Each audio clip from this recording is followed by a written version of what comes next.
pessoas transformadas geram transformação. Amém?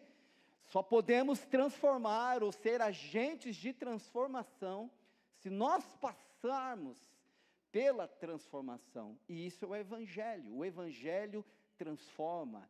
E não transforma de fora para dentro, mas transforma de dentro para fora. O Evangelho é uma pessoa, é Jesus. E vamos orar novamente, estenda suas mãos, me abençoe, para que eu possa ser apenas um facilitador, um instrumento para alinhamento, ajuste. Não vou falar nada novo, vou apenas relembrar alguns princípios, talvez, que no meio da caminhada nós estejamos esquecendo. Pai, nessa manhã nós nos alegramos no Senhor, porque podemos, como parte do corpo do Senhor, da igreja do Senhor, de todas as etnias, povos, raças, tribos, se reunir nesse tempo juntos, Pai. Obrigado por esse encontro comunitário. Te louvamos pelo nosso momento, Deus, de adoração comunitária, um momento de adorarmos através das nossas ofertas, contribuições, um momento de exercermos, Pai, a autoridade que há sobre nós como igreja, de orar uns pelos outros, e nesse momento onde vamos nos expor à palavra do Senhor, que o Senhor ministre as nossas vidas, que a Tua palavra realmente, Deus, encontre no nosso coração uma terra arada, preparada, fértil, e que essa palavra gere vida, que essa palavra gere movimento, que essa palavra não fique no campo da mente, das ideias, do conhecimento, do conteúdo, mas que a palavra gere ação, porque a fé vem pelo ouvir, e ouvir da palavra do Senhor, Pai. Nos submetemos com temor e tremor diante do Senhor. Amém. O meu tema parece que ele é tão óbvio, mas é uma fé cristocêntrica. O tema dessa manhã é uma fé cristocêntrica, parece tão óbvio. A nossa fé é uma fé em Cristo, mas será? Será que a nossa fé tem sido uma fé voltada para o senhorio de Cristo, onde nós seguimos Jesus? E aqueles, o porquê desse tema? Porque ideias governam o mundo. Essa frase é do Francis Bacon, foi o pai da pesquisa ou da ciência moderna. Ideias governam o mundo. Você sabe disso. Ideias tendem a direcionar a nossa vida, direcionar a economia, direcionar o campo das políticas públicas, a educação, valores. Ideias governam o mundo. E infelizmente, enquanto um facilitador, um pastor, e eu transito muito nesse ambiente de pastoreio de pastores, no ambiente da missão, que é a minha paixão, a missiologia, a gente vai vendo tanta coisa acontecendo por aí. E nos vemos e nos deparamos com pessoas que estão seguindo homens. A fé está em homens. A fé está num salvador da pátria. A fé pode estar em líderes. Pessoas estão seguindo cegamente líderes. Pessoas estão seguindo uma religião. Ismos. Todos os ismos se tornam religiões. E muitos não estão seguindo Jesus. Porque a fé que eu estou trazendo nessa manhã, para que nós possamos resgatar a essência de quem a gente é que a gente não segue uma religião. A gente não segue um sistema de crenças, a gente segue uma pessoa, a gente segue Jesus. E parece que é tão óbvio, eu falava com a Giovana ontem, fui buscar ela no treinamento, a gente vê pessoas que estão dentro das comunidades de fé, entregam a sua vida, estão envolvidos naquele ativismo, muitas vezes estão seguindo cegamente um líder, seguindo uma denominação, seguindo uma organização, mas não estão seguindo Jesus, porque Jesus é muito claro quando lhe diz que, se você quiser ser meu discípulo, pegue sua cruz, diariamente, e me siga.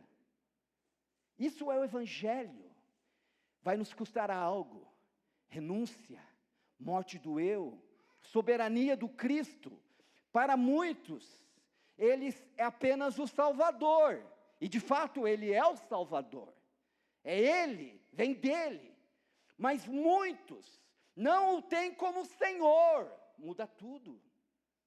É sobre isso que nós estamos falando, sobre o senhorio de Cristo, norteando as nossas vidas. O Evangelho deve nortear as nossas vidas.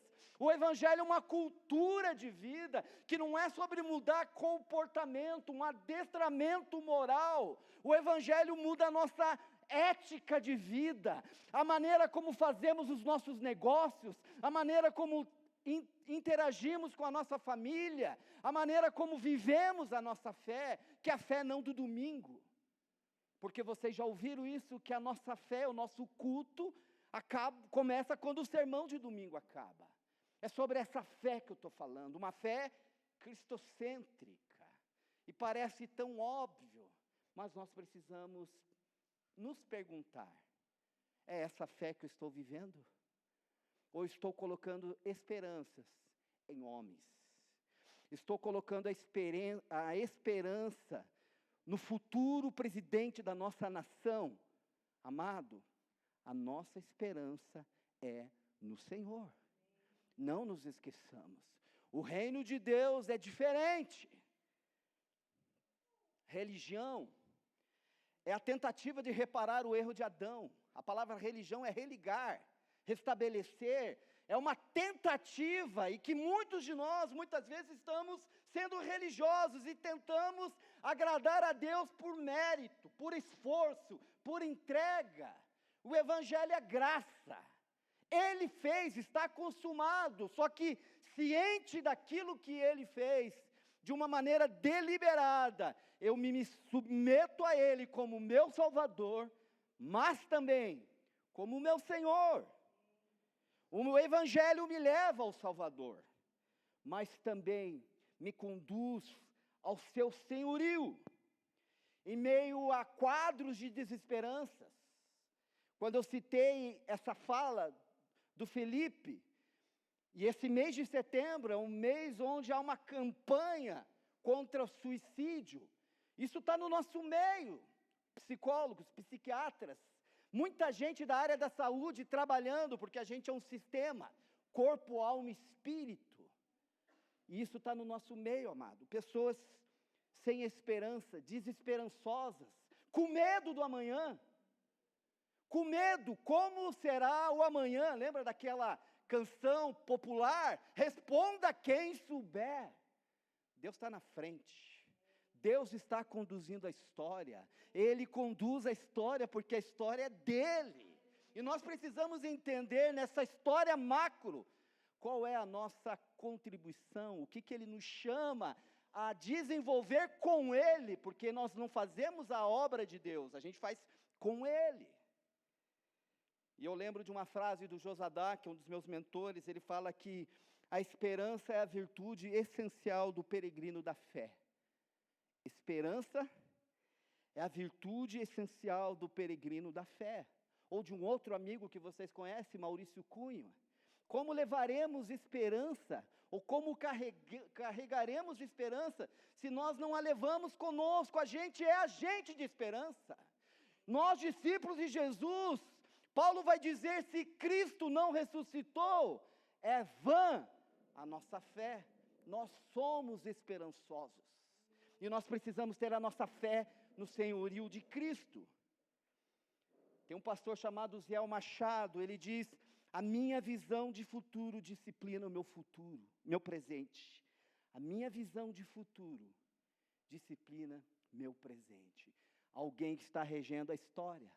A história é macro, a história de Deus, a hermenêutica da palavra, das Sagradas Escrituras, você sabe disso, nós já falamos sobre isso aqui, criação, queda, redenção e consumação de todas as coisas.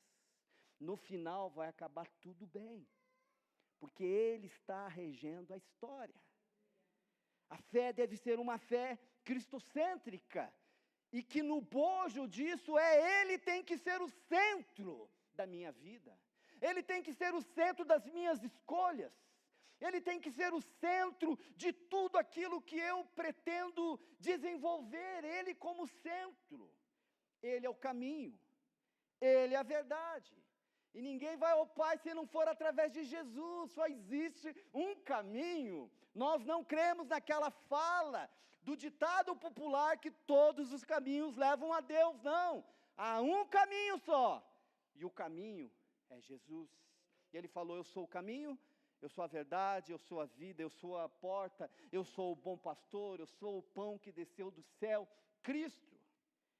E no meio de um tempo de apostasia, e você sabe disso, nesses últimos dias de esfriamento espiritual, a gente caminha nesse ambiente de pastoreio, de comunidades, de reino, da missão. A gente tem observado tantos que ficaram no meio da caminhada. Como precisamos entender o sentido da comunidade de fé. Pessoas que estão ao nosso lado dizendo: não desista, continue caminhando, continue avançando. A fé no Filho de Deus. O nosso texto vai ser em Romanos, no capítulo 1, mas antes de entrar especificamente em Romanos, vou fazer duas citações. A primeira delas é 1 João 5,4. A fé no Filho de Deus. João é o remanescente, é o último discípulo de Jesus vivo. Todos os outros tinham sido decapitados, tinham sido mortos. E João escreve na sua carta pastoral: o que é nascido de Deus, 1 João 5,4, o que é nascido de Deus vence o mundo. E essa é a vitória que vence o mundo, o que, gente? A nossa fé. A nossa fé vence o sistema. A nossa fé vence os conceitos que estão por aí. Quem é que vence o mundo? Somente aquele que crê que Jesus é o Filho de Deus. Isso é basilar, isso é base da nossa fé, isso é fundamento da nossa fé. Como eu mencionei, criação, queda, redenção e consumação de todas as coisas. Um resgate da palavra, como precisamos resgatar a palavra do Senhor, quando a palavra diz: a fé vem pelo ouvir e ouvir da palavra do Senhor. Paulo vai dizer em Colossenses 3,16, e aqui eu vou usar a mensagem do Eugene Peterson: cada parte da Escritura é inspirada por Deus, cada parte da Escritura é inspirada por Deus, e é útil de um modo ou de outro. Primeiro, para mostrar a verdade. Então, todas as vezes que nos expomos à palavra, a palavra nos leva à verdade. A palavra denuncia a nossa rebelião. A gente é rebelde, gente. A gente vive com Jesus. A gente entregou a nossa vida, mas nós temos uma predisposição para nos rebelar contra Deus e queremos ser independentes de Deus. A palavra corrige os nossos erros. Quem está falando é Paulo, Colossenses capítulo 3, versículo 15 e 16. Corrige os nossos erros. A palavra nos ensina como viver os caminhos de Deus. E por meio da palavra, somos unidos e moldados para as tarefas que Deus deseja nos incumbir. A missão não é para pastor e missionário. A missão é para todos nós. A missão não é o movimento da igreja, mas é toda a igreja em movimento, missional e missionária. Deus quer e já te incumbiu de algo, você precisa se mover para isso, entender no meio disso tudo que eu estou colocando, o seu papel na história de Deus. Queria deixar, e você que vai receber essa ministração, nossa lição da próxima semana. A semana começou hoje. Ler o livro de Romanos. Romanos, 15 capítulos. Dá para ler, gente? Facinho, facinho. Ele é básico, ele fala da nossa fé, do fundamento. Amém? Diga comigo, eu vou ler Romanos durante essa semana. Diga para a pessoa que está ao seu lado, nós vamos ler o livro de Romanos, a carta aos Romanos. Não se esqueça, precisamos ler. Amém? Fundamento. Palavra, gente, é palavra. Pastor Edson Barbosa diz que a crise da igreja não é uma crise de pregação, de palavra, é uma crise de obediência à palavra. É um ouvir, mas obedecer. E eu queria ir com vocês para a carta do apóstolo Paulo aos irmãos em Cristo na cidade de Roma. E consequentemente, muitos irmãos, seguidores do caminho, que estavam debaixo da tutela do Estado de governo de Roma. Romanos capítulo 1. Vou ler alguns versos e depois nós vamos ler outros capítulos. Basicamente, a nossa reflexão, essa fé cristocêntrica, está baseada em Romanos capítulo 1, Romanos capítulo 3, Romanos capítulo 6 e Romanos capítulo 8. Paulo, verso 1. Servo de Cristo Jesus, chamado para ser apóstolo, para o Evangelho de Deus, separado para o Evangelho de Deus, o qual foi prometido por ele de antemão, por meio dos seus profetas nas Escrituras Sagradas, acerca do seu Filho, que como homem, era descendente de Davi, e que mediante o Espírito de Santidade, foi declarado Filho de Deus, com poder pela sua ressurreição dentre os mortos, Jesus Cristo nosso Senhor. E por meio dele, e por causa do seu nome, recebemos graça e apostolado para chamar dentre todas as nações, etnias, povos, um povo, para a obediência que vem pela fé. E vocês também estão entre os que foram chamados para pertencerem a Cristo Jesus. A fala de Paulo está reverberando para nós no dia de hoje. A todos que estão em Roma, são amados de Deus e chamados para serem santos. A vocês, graça e paz da parte do nosso Pai e do Senhor Jesus Cristo. Versículo 8. Antes de tudo, sou grato a meu Deus, mediante Jesus Cristo, por todos vocês. Olha que testemunho, gente. Porque em todo o mundo está sendo anunciada a fé que vocês têm.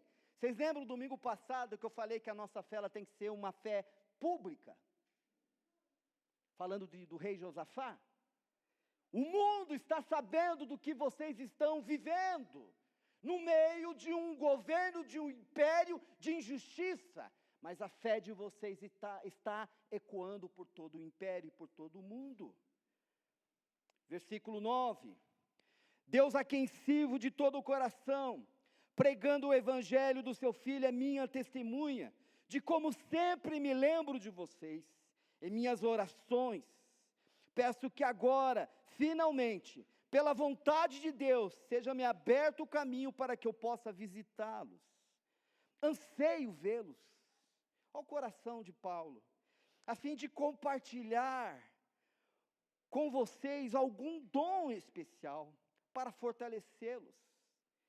Isto é, para que eu e vocês sejamos mutuamente encorajados pela fé. Quero que vocês saibam, irmãos, que muitas vezes planejei visitá-los, mas fui impedido, e o meu propósito é colher algum fruto entre vocês, assim como tenho colhido entre os demais gentios. Verso 14, presta atenção, sou devedor tanto a gregos como a bárbaros, tanto a sábios como ignorantes, por isso estou disposto a pregar o evangelho também a vocês que estão em Roma. E é tremenda essa declaração. Não me envergonhe do evangelho, porque o evangelho é o poder de Deus para a salvação de todo aquele que crê. Primeiro dos judeus, depois do grego, porque no evangelho é revelada a justiça de Deus, uma justiça que do princípio ao fim é pela fé, como está escrito, o justo viverá pela fé. Avançando um pouco mais, verso 18, ele vai entrar no contexto da ira divina sobre a humanidade. E ele vai dizer, portanto, A ira de Deus é revelada dos céus contra toda impiedade e injustiça dos homens, que suprimem a verdade pela injustiça. Pois o que Deus se pode conhecer é manifesto entre eles, porque Deus lhe manifestou. Pois desde a criação do mundo, os atributos invisíveis de Deus, seu eterno poder e sua natureza divina, têm sido vistos claramente, sendo compreendidos por meio das coisas criadas, de forma que tais homens são indesculpáveis. Forte. Porque tendo conhecido a Deus, não o glorificaram como Deus, nem lhe renderam graças, mas os seus pensamentos se tornaram fúteis. E o coração insensato deles obscureceu-se. Avançando, verso 24. Por isso Deus os entregou à impureza sexual, segundo os desejos pecaminosos do seu coração, para a degradação do seu corpo entre si. Trocaram a verdade de Deus pela mentira, e adoraram e serviram as coisas e seres criados em lugar do Criador, que é bendito para sempre. Amém.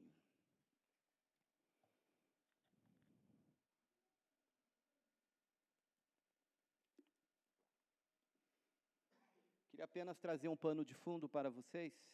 Esse pano de fundo é da Bíblia, a Mensagem. O Eugene Peterson, quando você tem a mensagem no prefácio, ele vai dizer: o evento que dividiu a história em antes e depois, e mudou o mundo, aconteceu cerca de 30 anos antes que Paulo escrevesse essa carta. Possivelmente anos 58, anos 60 depois de Cristo. O evento, vida e morte e ressurreição de Jesus, aconteceu num canto remoto do grande Império Romano, na província da Judéia, na Palestina, não em Roma. Quase ninguém percebeu, certamente ninguém na atarefada e poderosa Roma. E quando a carta chegou em Roma, ninguém a leu. Pelo menos ninguém que tivesse influência. Havia muita coisa para ser lida em Roma. Decretos imperiais, César, o Senhor, poesia da melhor qualidade, filosofia moral elaborada, boa parte de tudo aquilo que se produzia de melhor no mundo.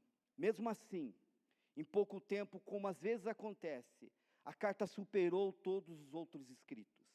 A carta de Paulo aos Romanos exerceu em seus leitores um impacto muito maior do que as obras de todos os escritores romanos juntos. A carta de Romanos é apaixonante, porque é de alguém que se deu ao serviço e à missão de Deus. Paulo toma o fato da morte e ressurreição, porque é isso que vai falar a carta de Romanos. Morte, ressurreição, pecado, justificação, Espírito Santo, tudo isso você vai ler em Romanos essa semana. Amém? Paulo toma o fato da morte e ressurreição, bem testemunhado e crido com devoção, e pondera sobre suas implicações. Primeiro, de que maneira a morte e a ressurreição de Jesus deram um novo rumo à história da humanidade, e ao mesmo tempo afetaram a vida de cada homem, mulher e criança no planeta. A história mudou a partir do nascimento de Jesus, antes e depois. Paulo também, na sua carta aos Romanos, o que Deus vai fazer? É uma segunda pergunta. Terceiro, o que significa dizer que Jesus salva? Salva do quê? Por que que ele precisa salvar? Por que que ele precisou morrer? Tudo isso está em Romanos. O que está por trás disso tudo? E por último, qual será o resultado? Ele é o principal documento da teologia cristã, a carta aos Romanos. E essa carta foi direcionada, amados, para uma comunidade de centenas de seguidores do caminho que residiam em Roma e em todo o Império de Roma. Ele escreve essa carta por volta do ano 52 depois de Cristo, para irmãos que ainda ele não conhecia, porque no texto que nós lemos, ele está dizendo: eu oro para que o Senhor me dê uma oportunidade de conhecer vocês, porque a fama de vocês chegou, e eu quero conhecer vocês, eu quero estar com vocês para abençoá-los, mas também para ser abençoado por vocês. Roma é uma cidade com mais de 1 milhão de habitantes no seu tempo,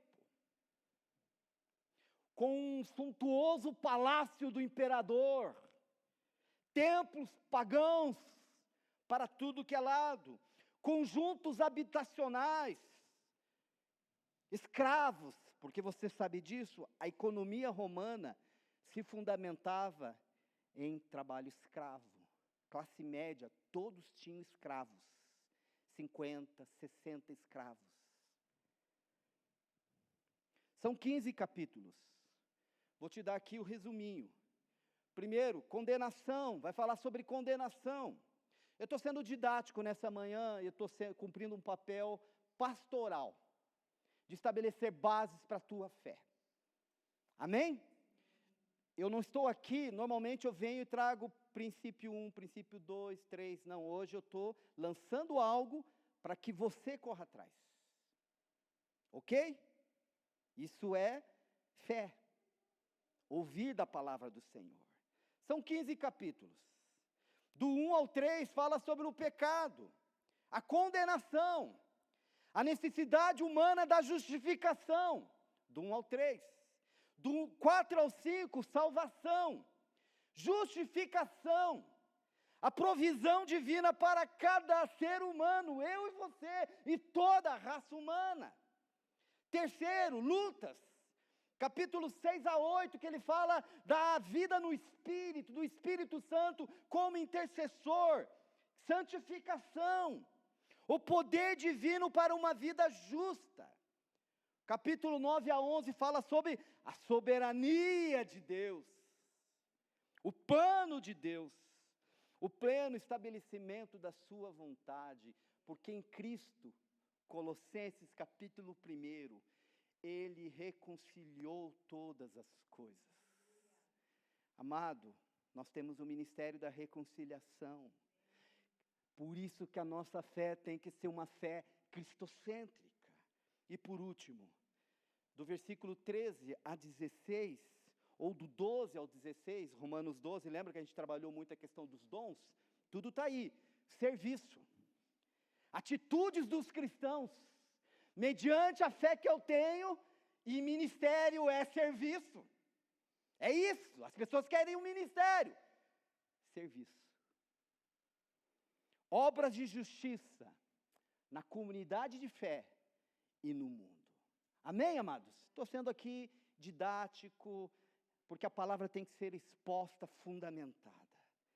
Mas eu queria trazer alguns princípios pensando em nós. No capítulo 1 que eu li, Paulo diz: eu servo. A palavra ali é doulos, escravo. Nós nos esquecemos que a nossa condição é de escravo ainda. A gente apenas mudou de dono. Nós éramos escravos do pecado, escravos da lei, escravos da futilidade, mas não nos esqueçamos, porque o Senhor está falando sobre isso. Pertencemos a Ele. Por isso que essa atitude deve nortear a nossa vida. Paulo está dizendo: eu servo, escravo. Mudamos de dono, mudamos do nosso proprietário, mas não da condição. Servos, súditos do Rei dos Reis e Senhor dos Senhores. Paulo também está dizendo: chamado e separado para o Evangelho. Eu gosto da Bíblia hebraica, ele vai dizer algo tremendo quando ele vai dizer: amados, chamados e separados. Declare comigo: eu sou amado, eu sou chamado e eu sou separado. Nós, comunidade, século 21, povo de Deus, essa comunidade que no capítulo 1 que ele fala: vai reunir um povo de todas as etnias, uma comunidade de muitos irmãos, de etnias de povos, um povo amado, chamado e separado. E ele vai dizer, no verso 2, ele está resgatando, esse Jesus foi prometido pelos profetas, a palavra foi trazendo até esse momento. Hebreus começa na plenitude dos tempos, Jesus vem, o Cristo prometido. Versículo 5, novamente, e por meio dele, e por causa dele, do nome dele, recebemos graça, favor imerecido, bênção. Ele desceu, ele se tornou um conosco, e recebemos apostolado, a palavra aí é enviado, propósito, missão, o porquê de vivermos, para chamar, amado, de todas as etnias, um povo para a obediência que vem pela fé. Nós somos o povo a caminho. No Velho Testamento existia uma nação, um povo a caminho. No Novo Testamento, a igreja do Senhor é um povo a caminho. Amém? Vocês estão entre os que pertencem a Jesus Cristo. Estou no capítulo 1. Versículo 8. Em todo o mundo está sendo anunciado a fé. E na etimologia hebraica, a fé aí é confiança. Essa confiança que vocês têm em meio à hostilidade, em meio à injustiça, em meio ao César, porque em Roma ninguém questionava César, ninguém se opunha a César, você morria. Não havia possibilidade de você confrontar o Estado, você morria, porque César era Deus. Em meio à injustiça, em meio à escravidão, em meio à pobreza, miséria, essa comunidade, discípulos de Jesus, o seu testemunho ecoava. O teu testemunho tem ecoado. Como que as pessoas estão vendo a tua fé? Em meio à opressão, controle. Eu gosto, né, eu participei, e hoje eu estou aqui com o Lauré, que é um amigo, um dos nossos mentores, um pai espiritual. O Iago também, que está com a sua esposa, um dos líderes da Jucum, de Almirante Tamandaré. Eu fiz o Perspectivas. E me encontrei naquele curso, porque é sobre essa obra de Deus. E recentemente, lendo um livro do Michael Goin, que é um dos maiores missiólogos do mundo, ele está falando que hoje, a China, nos domingos, nos dias da semana, você vai ter mais pessoas indo às comunidades informais, porque não tem templo, casas, lugares clandestinos, mais chineses indo a esses ambientes, porque a igreja não é um lugar, é um ambiente, do que somando Europa e América do Norte juntos. Mesmo, amado, com o controle do Estado chinês. É disso que nós estamos, é esse tipo de fé. Deus está se movendo. E Paulo vai dizer ali, anseio por visitar essa comunidade em Roma, sempre lembro de vocês em minhas orações, para que seja aberto o caminho para visitá-los. Versículo 11, anseio partilhar com vocês um dom espiritual que os abençoe. Versículo 12, para que eu e você sejamos mutuamente encorajados na fé. Muitas vezes você já ouviu eu dizer, irmão, quando você não está conosco, você nos priva de ser abençoado com aquilo que você carrega. Isso é maturidade cristã. Eu não vou a um lugar para ser abençoado apenas, eu vou para abençoar e servir o povo de Deus. O que movia a fé de Paulo, está no verso 14 a 16. Sou devedor, é o que movia a fé de Paulo. Estou disposto, não me envergonho do Evangelho. Isso é que movia a vida de Paulo. Paulo, desde o início do seu ministério, vocês lembram? Início de Atos, quando ele, a caminho de Damasco, ele é surpreendido, ele fica cego, e Deus usa anônimos, Simão, a casa de Simão recebeu Saulo. Depois um camarada chamado Ananias, outro anônimo, vai orar pelo Saulo, porque eu vou mostrar para ele o quanto ele deve sofrer e o que eu tenho para a vida dele. Anônimos, amado. Esse é o reino de Deus, não das estrelas, dos figurões, dos anônimos. Servos. Marta falou sobre a menina na casa de Naamã. É sobre essa fé, que não está na plataforma, que não está nas redes sociais, mas que está no ordinário da vida, que vai tocando e vai permitindo que o rio de Deus flua através das nossas vidas. Essa é a sua disposição? Sou um devedor. Você tem uma consciência que você é devedor, que a graça, o evangelho é dádiva. Você é devedor, eu sou devedor, eterno devedor. Estou disposto mesmo. E por último, não me envergonhe do evangelho. Versículo 15, que foi o texto que revolucionou a reforma protestante, Lutero, um frei católico, quando ele se depara com o texto do versículo 15, o justo viverá pela fé. Em outra tradução vai dizer que aquele que vive de modo justo diante de Deus, confiando nele, vive de verdade. Fé, confiança. O justo viverá pela fé. E avançando aqui, eu já li o texto, só estou trazendo para vocês, nas entrelinhas, aquilo que nós lemos. Cabe a você revisitar o texto do capítulo 1, do versículo 18 a 32, ele vai falar sobre a nossa condição de pecadores. Ele começa, o subtítulo é a ira de Deus contra a humanidade. A partir do verso 18, a ira de Deus contra a humanidade.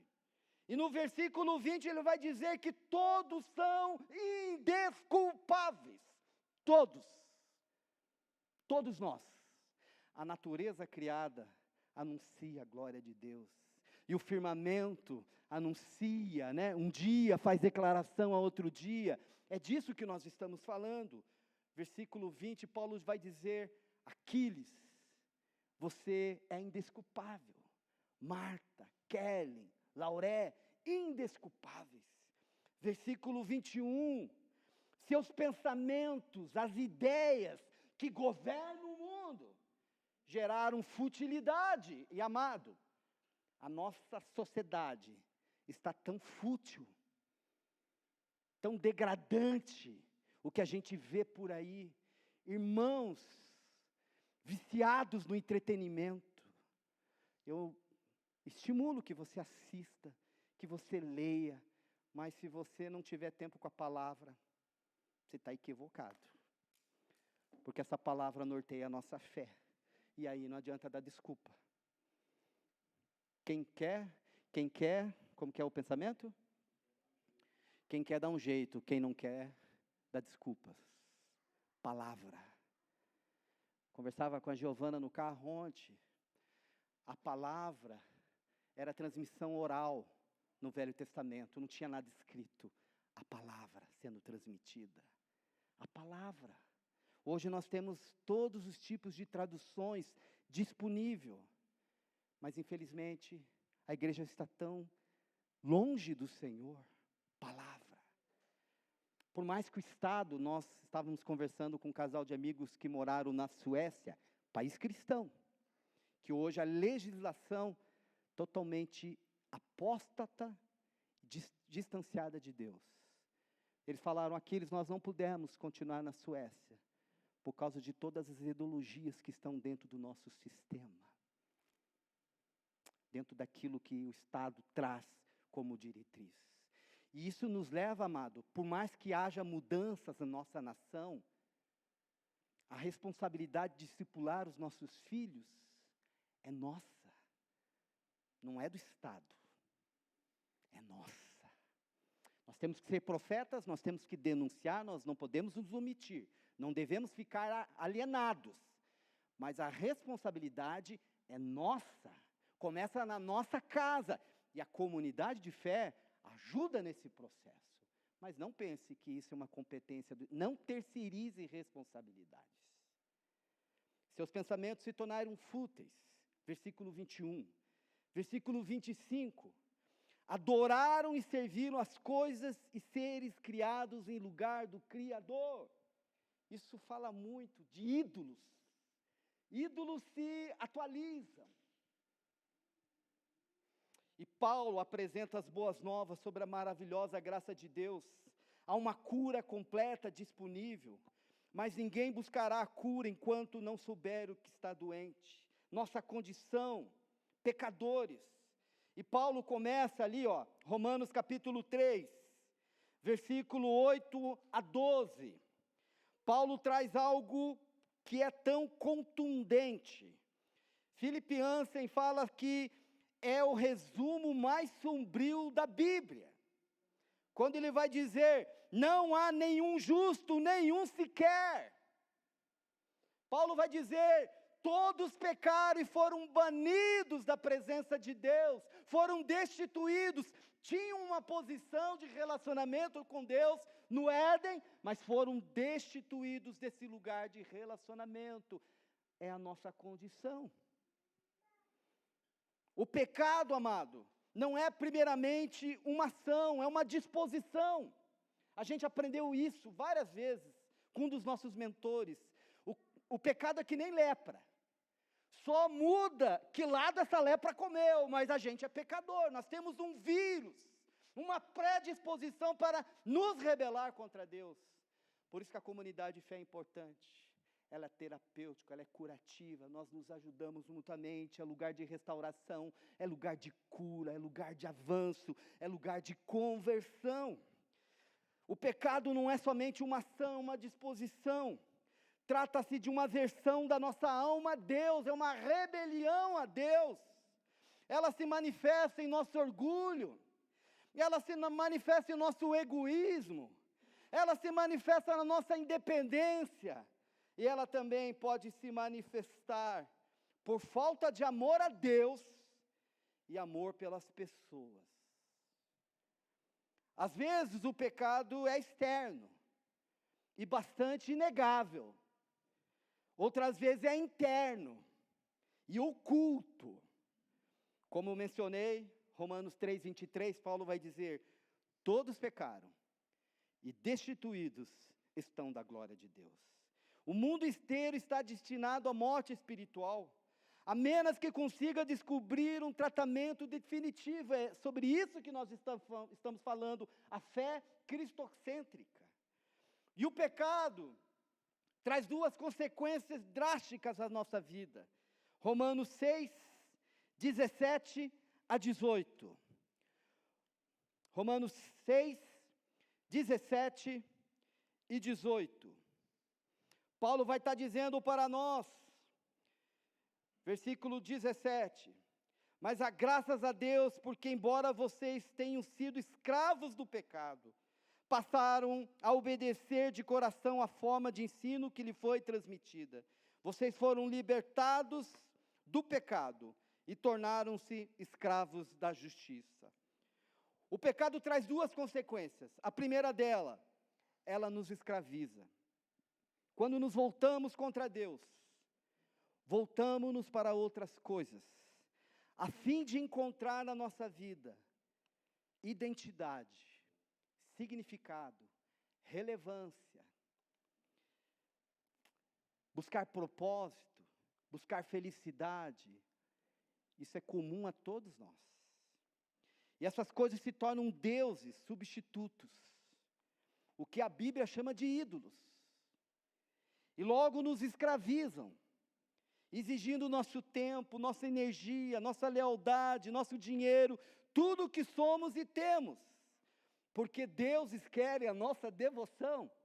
E talvez o teu Deus nesse momento é a tua performance, a tua competência, a tua entrega. Talvez o teu Deus possa ser teu dinheiro. Talvez o Deus para ti pode ser uma pessoa, uma posição ou a tua competência. Deuses se atualizam. Talvez para muitos é estar em evidência. Deuses começam a governar a nossa vida e o nosso coração. Por isso a Bíblia descreve o pecado como algo que tem domínio sobre nós. Paulo, Romanos 6,14. O pecado nos leva a servir a criatura em vez do Criador. O texto que nós lemos no capítulo 1. De vez de adorar o Criador, adoraram a criatura. E segundo, o pecado nos leva à condenação. Não somos apenas escravizados pelo pecado, somos culpados por causa dele. Estamos condenados diante do juiz do céu e da terra. O salário do pecado é o quê? A morte. Porém, entretanto, todavia, quando a gente vai avançar, surge uma notícia maravilhosa, o Evangelho, a justiça de Deus, o Verbo que se fez carne e habitou entre nós, o nosso substituto, aquele que morreu em nosso lugar. Surge uma notícia maravilhosa, o Evangelho é boas novas. O Evangelho é proclamação, o Evangelho é anúncio. Você sabia que a palavra evangelium é uma palavra do latim, que se referia a Roma, aonde o Estado de Roma chegava, havia desenvolvimento, havia riqueza, havia domínio. Mas Jesus reivindica para ele, o Evangelho é uma pessoa, o Evangelho é as boas novas, o Evangelho é sobre esperança, o Evangelho é sobre boas notícias, o Evangelho é Jesus. E esse Evangelho, essa fé cristocêntrica, amado, é movida pelo amor, não pelo controle, não é movida pelo poder, é movida pela compaixão, é movida pela misericórdia. Isso faz toda a diferença. A mensagem básica do Evangelho, boas novas, proclamação, anúncio, não havia um raio sequer de luz, um lampejo de esperança, nenhuma perspectiva de resgate. Porém, quando a gente vai para o verso 21 do capítulo 3, a justiça por meio da fé, é o subtítulo da tua Bíblia aí, ó. Você vai pesquisar durante a semana, você vai mergulhar nos textos. Procura uma Bíblia de estudo para te ajudar também, tá? Versículo 22, 21.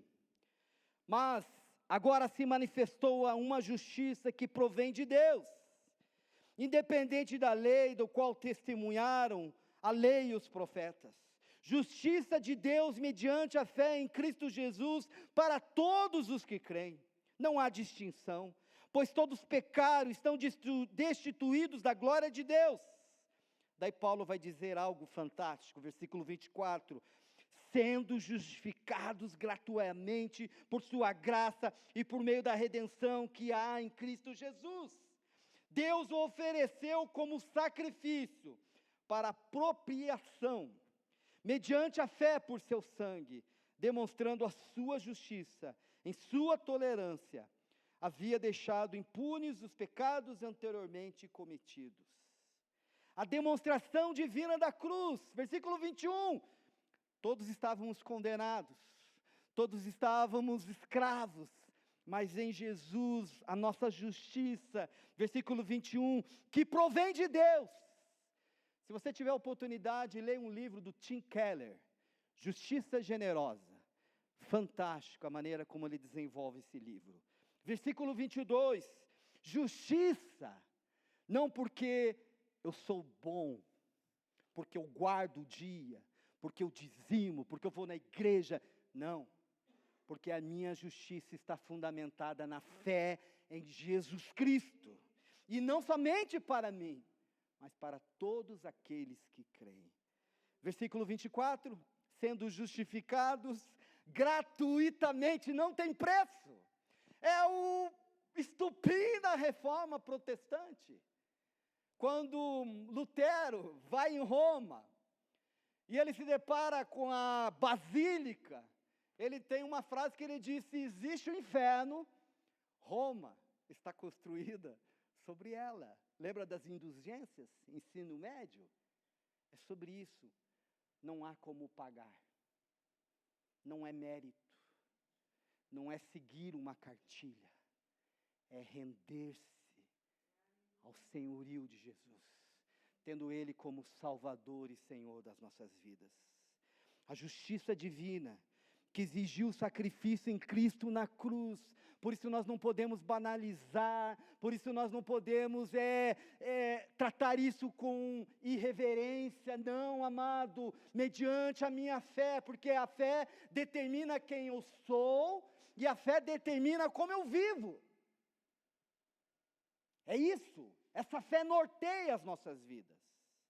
A justiça divina, que exigiu o sacrifício em Cristo na cruz. Romanos vai falar sobre expiação, propriação, redenção e justificação. Romanos 5:8, Deus provou, Deus demonstrou, mas é melhor provar, porque quem ama, dá. Deu, porque Deus amou o seu Filho unigênito, para que todo aquele que nele crê, não pereça, mas tenha vida eterna, porque Ele amou, Ele deu. Deus provou seu amor por nós. Cristo morreu em nosso favor quando éramos pecadores, justificados pela fé em Jesus. A carta proclama que estamos livres da ira divina, amém, amado? Essa carta diz que o Evangelho não é um adestramento moral. O Evangelho é a obra da cruz em Jesus, está feito. No Calvário ele diz, está consumado, o castigo que nos traz a paz estava sobre ele, é sobre isso. Porém vai além disso. Não somente a salvação, mas o senhorio de Cristo, o reino entre nós, a sinalização do reino de Deus, reconciliando todas as coisas. O Evangelho é a obra da cruz em Jesus, está feito.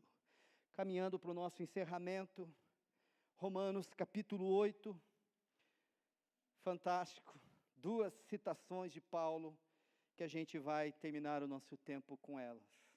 São fantásticas. Romanos 8 vai falar sobre o amor inabalável de Deus.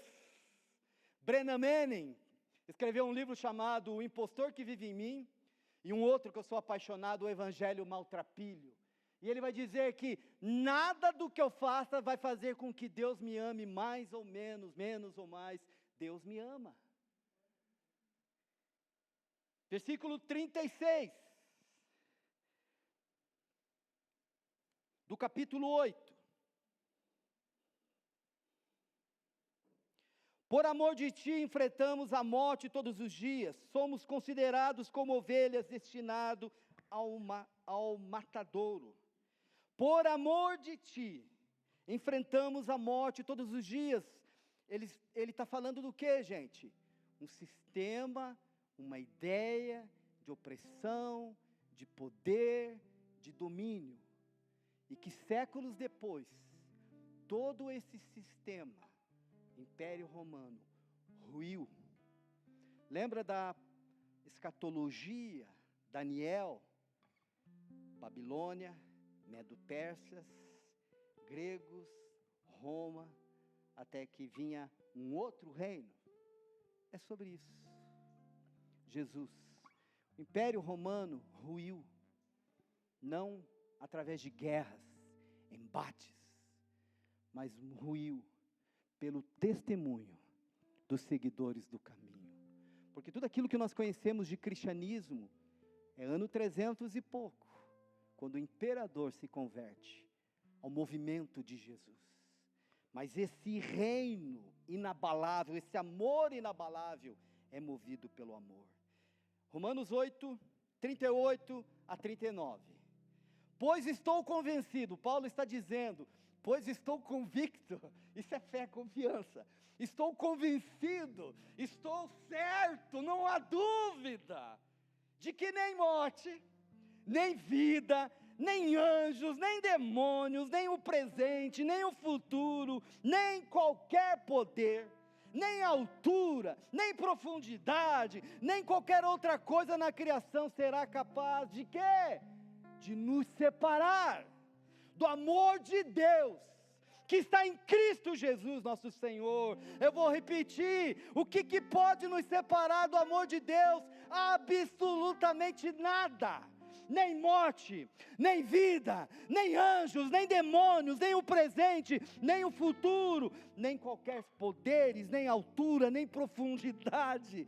Nada será capaz de nos separar do amor de Deus, que está em Cristo Jesus, nosso Senhor. E ele vai avançar mais um pouco.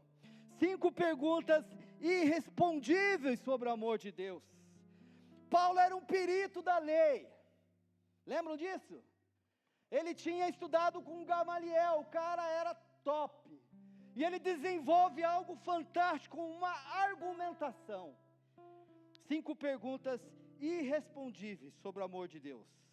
Versículo 31.